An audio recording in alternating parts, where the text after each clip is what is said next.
Yeah, that I know my clients is a great line that blocks it. But I think Thomas has actually answered that question for me because um, as he said that the other lawyers in his team, they know which lawyers they like, which ones they don't like. They know who's efficient, they know who's on time. These are all things that if you're sitting back in the law firm and you're saying, well, I know my client because I talked to the GC and they would tell me if there's a problem, you don't hear any of that.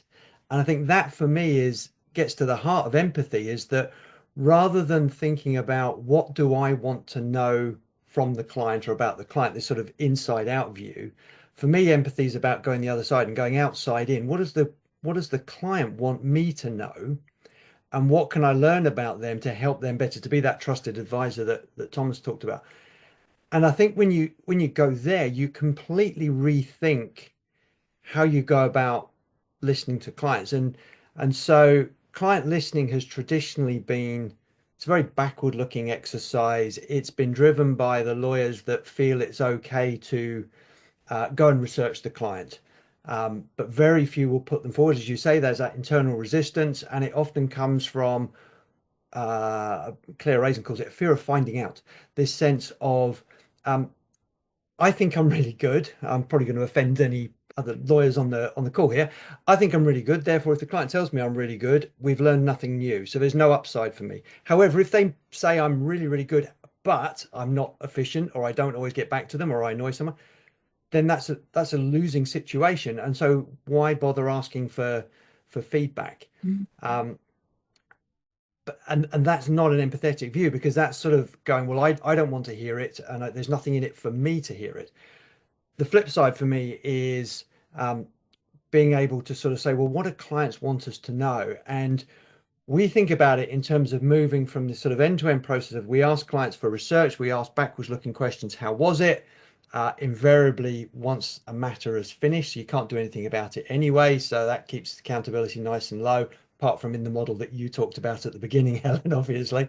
Uh, and instead, you got to think about it as a flywheel. And I've got the picture in the Mm. in the book, where you start by saying, right, we need to always be listening. So rather than just going out and researching clients once a year, let's listen at all points of the client journey.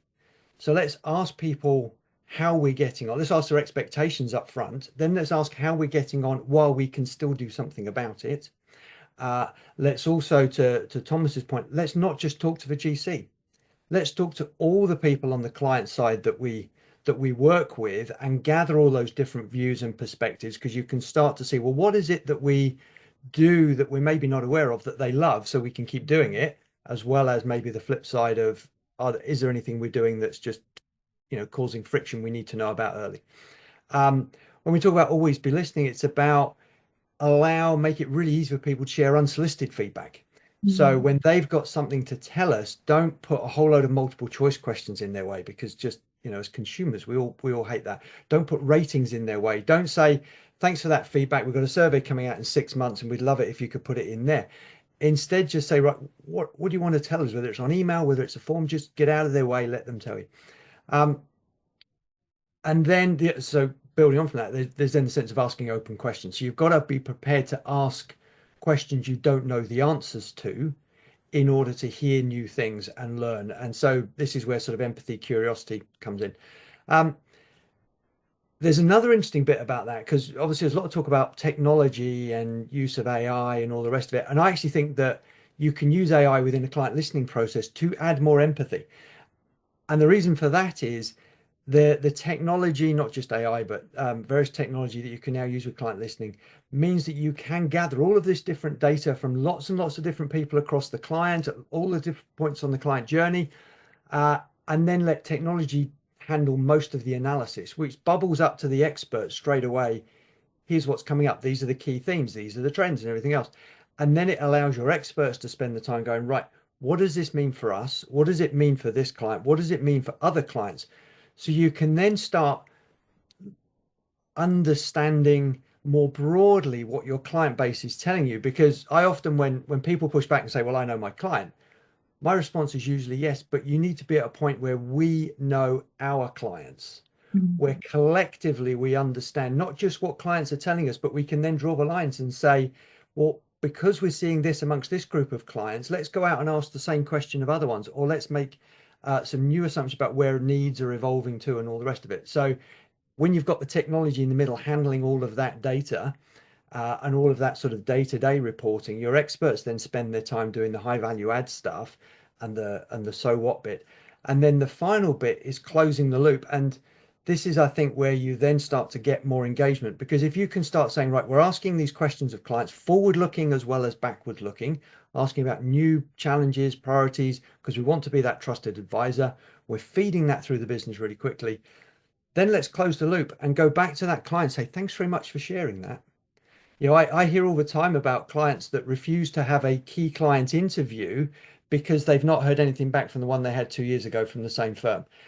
That's just basic. But again, it's back to that empathy and thinking, well, what does the client want from this process? Well, they want us to come back and go, thanks for telling us that. Here's what we've done about it. Or we've completely ignored it, but at least we're telling you we've ignored it. Then you've got to go back and say to other clients, here's what we're collectively hearing from people like you, because then they say, oh, well, maybe I'll share a bit more. Maybe I will share about what's going on, what I really like you doing, because you're doing something about it. And then the final piece is close the loop internally and go back internally and say, here's what we've learned. So as a result of these client conversations, we've identified 3 new opportunities. We've seen that something is happening in the technology sector that we didn't know about, that we're now going to produce some thought leadership on. And so it's not just about this experience was bad and we need to fix it. It's about, this is what we've learned that can deliver better client experience. We can deliver to clients faster, better, meet their evolving needs, beat the competition, be more competitive, deliver on a brand promise, whatever it is. And again, that reinforces it. So to your final point there, Helen, about how you get more engagement, for me, it's about, if you get the flywheel going over time, more and more lawyers, partners within the business see the value of listening because the insights are giving them something they don't have. I think at the moment the fear is, well, you're either going to confirm my assumptions or tell me something I don't want to hear, therefore I don't want to put my clients forward. I think if we can reposition it in terms of, this is insights to help you grow your client, grow your business, grow those relationships, here's what we're learning from others, then I think that's how you then start to build engagement. But it's definitely a over time rather than a magic.